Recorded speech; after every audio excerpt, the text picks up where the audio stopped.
एक छोटे से गांव रामपुर में एक जमींदार रहा करता था जिसका नाम ठाकुर भैरव सिंह था।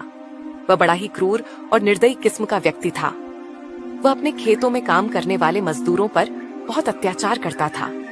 ठाकुर का मानना था कि गरीब लोग केवल उसके हुक्म मानने के लिए पैदा हुए हैं। उसका कठोर स्वभाव और कठोर शब्द गांव के हर व्यक्ति के दिल में डर पैदा कर देता था। एक दिन,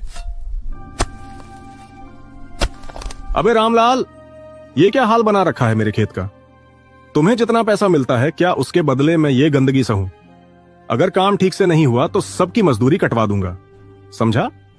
मालिक, धूप बहुत तेज है। सब लोग सुबह से काम कर रहे हैं।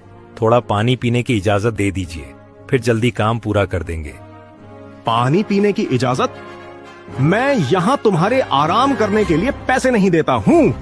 काम नहीं किया तो सबको नौकरी से बेदखल कर दूंगा। और सुन रामलाल, अगर तुझे यहाँ रहना है तो मेरी शर्तों पर रहना होगा, समझा? मालिक, हम आपकी शर्तें कब से मानते आ रहे हैं, लेकिन हमारी जान से ज्यादा कीमत तो इस खेत की भी नहीं हो सकती।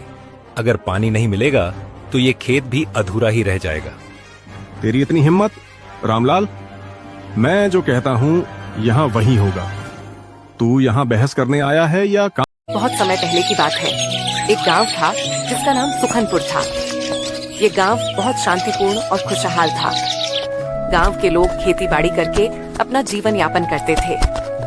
गांव के बीचों बीच एक कुआं था जो गांव के सभी लोगों के लिए पानी का एक मुख्य स्रोत था। सभी लोग मिलजुल कर इस कुएं से पानी लाते और अपनी जरूरतें पूरी करते थे। एक दिन गांव का जमींदार ठाकुर भैरव सिंह ने अपनी हवेली के बाहर एक बड़ा सा कुआं खुदवाया। ये कुआं गांव के कुएं से गहरा और बड़ा था। ठाकुर ने सोचा कि इस नए कुएं का पानी सिर्फ उनकी हवेली के लिए रहेगा। लेकिन कुछ दिनों बाद गांव का पुराना कुआं सूखने लगा क्योंकि ठाकुर के नए कुएं ने पानी का प्रवाह रोक दिया था। गांव के लोग बहुत परेशान हो गए क्योंकि गांव में पानी का एकमात्र स्रोत कुआं था। गांव में कोई नदी या तालाब नहीं था। गांव में एक छोटा सा तालाब था जिसका पानी साफ नहीं था। पानी के बिना जीना मुश्किल हो रहा था। फिर सभी गांव के लोग ठाकुर के पास उसके कुएं से पानी मांगने के लिए गए। ठाकुर ने कहा, ये कुआं मेरा है, इसलिए इस कुएं में केवल मेरा अधिकार है। लेकिन तुम सब की परेशानी को देखते हुए मैं तुम्हें अपने कुएं से पानी देने के लिए तैयार हूँ। गांव के लोग ये बात सुनकर बहुत खुश हो गए। यह कैसा अन्याय है?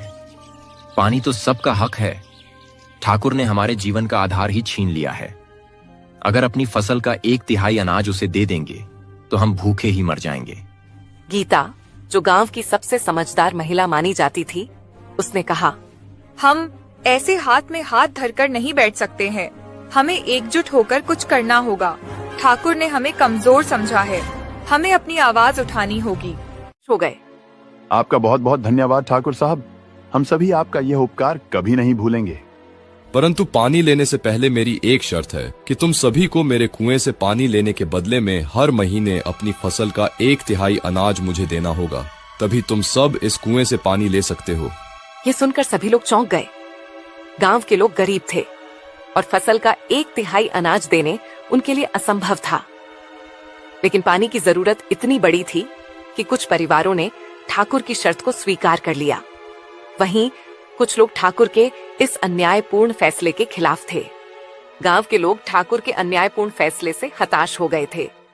अगले दिन गांव के चौपाल पर सभी इकट्ठा हुए। रामू किसान ने